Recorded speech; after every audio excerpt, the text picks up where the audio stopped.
BJP ಈಗ ದೊಡ್ಡ ಆಲದ ಮರವಾಗಿ ಬೆಳೆದು ನಿಂತ್ಕೊಂಡಿದೆ. ಹೌದು.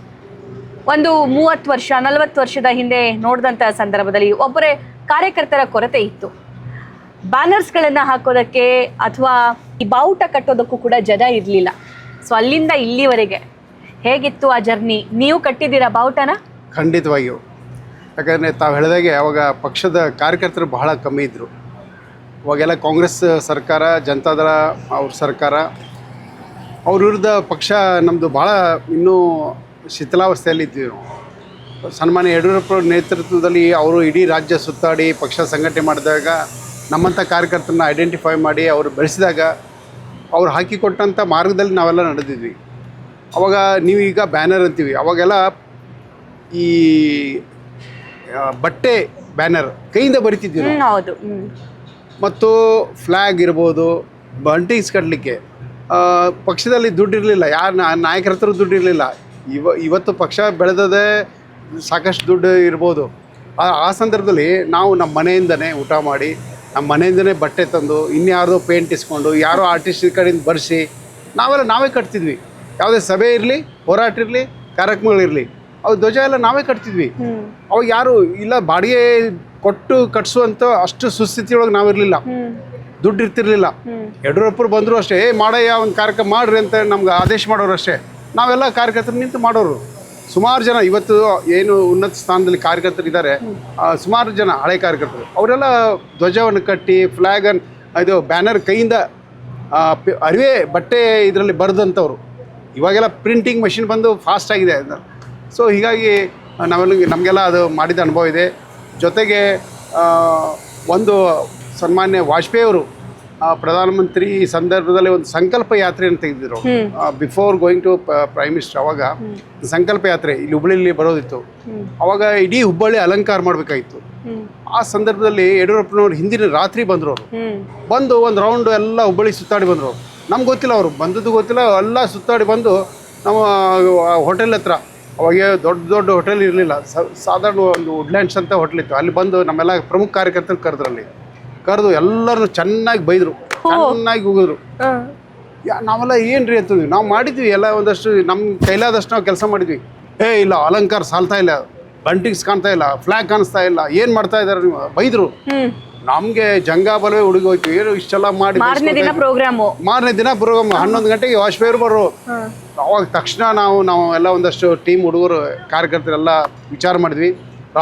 ರಾತ್ರಿ ಯಾಕೆ ಯಡಿಯೂರಪ್ಪರು ಅವ್ರ ಮರ್ಯಾದೆ ಹೋಗಬಾರ್ದು, ಪಕ್ಷದ ಮರ್ಯಾದೆ ಹೋಗಬಾರ್ದು. ಯಾಕೆ ವಾಜಪೇಯಿ ಅಂತ ನಾಯಕರು ಇಲ್ಲಿ ಹುಬ್ಳಿಗೆ ಬರ್ತಾ ಇದ್ದಾಗ ದೊಡ್ಡ ಕಾರ್ಯಕ್ರಮ, ಅವ್ರು ಹೇಳಿದ್ದಕ್ಕೂ ಅರ್ಥ ಇದೆ ಅಂಥೇಳಿ ಇಟ್ಟು ನಾವು ರಾತ್ರಿ ಎಲ್ಲ ಕೆಲಸ ಬಿಟ್ಟು ಬ್ಯಾನರ್ಸು, ಫ್ಲ್ಯಾಗ್ಸು, ಎಕ್ಸ್ಟ್ರಾ ಏನೇನು ಮಟೀರಿಯಲ್ ಇದೆ ಎಲ್ಲ ತಂದು ಮತ್ತೆ ಅಲಂಕಾರ ಮಾಡಿದ್ವಿ. ರಾತ್ರಿ ಎಲ್ಲ ನಾವೇ ಸ್ವತಃ, ಅಂದರೆ ನಾವೊಬ್ಬನೇ ಅಲ್ಲ, ನಮ್ಮಂಥ ಕಾರ್ಯಕರ್ತರು ನೂರಾರು ಕಾರ್ಯಕರ್ತರು ರಾತ್ರಿ ಎಲ್ಲ ಬಂಟಿಂಗ್ಸು ಫ್ಲ್ಯಾಗು ಎಲ್ಲ ಕಟ್ಟಿ ಬೆಳಗ್ಗೆ ಒಂದು ವಾತಾವರಣ ಸೃಷ್ಟಿ ಮಾಡಿದ್ವಿ.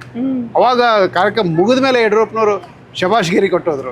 ಅದು ನಮ್ಗೆ ನೆನಪಿದೆ. ಹೀಗಾಗಿ ಭಾಳಷ್ಟು ಜನ ಕಾರ್ಯಕರ್ತರು ಈ ಬಂಟಿಂಗ್ಸು ಫ್ಲ್ಯಾಗ್ ಕಟ್ಟಿದ್ದು ಕಾಮನ್. ಅವಾಗ ಎಷ್ಟು ವರ್ಷ ನಿಮ್ಗೆ?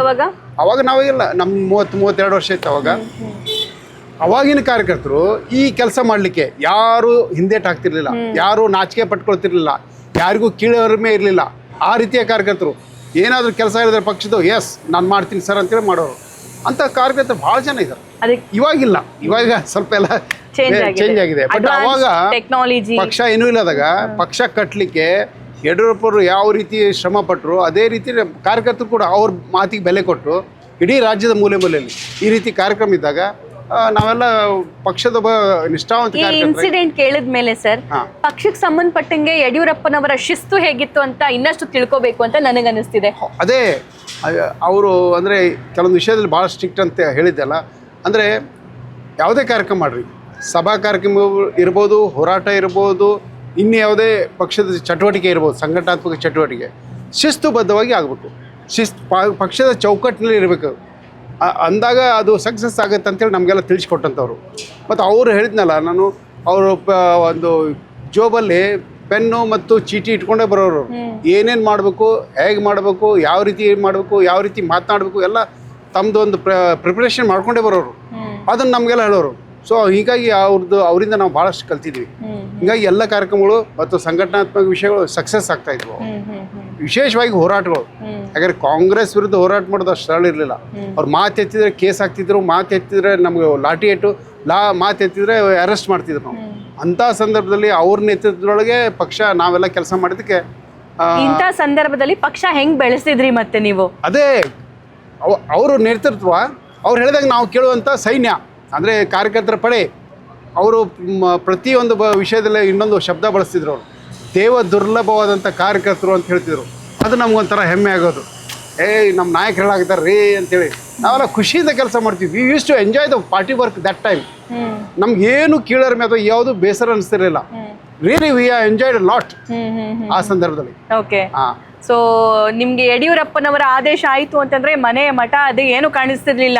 ಯಡಿಯೂರಪ್ಪ ಅಂದ್ರೆ ಪಕ್ಷ ಅಂದ್ರೆ ಯಡಿಯೂರಪ್ಪ, ಆ ರೀತಿ ಅಂದ್ರೆ ಪಕ್ಷದ ಆದೇಶ ಅಂತ ನಾವು ತಿಳ್ಕೊಂಡು ಅವ್ರಿಗೂ ಗೌರವ ಕೊಟ್ಟು ಪಕ್ಷಕ್ಕೆ ಗೌರವ ಕೊಟ್ಟು ಕೆಲಸ ಮಾಡ್ತಾ ಇದ್ವಿ.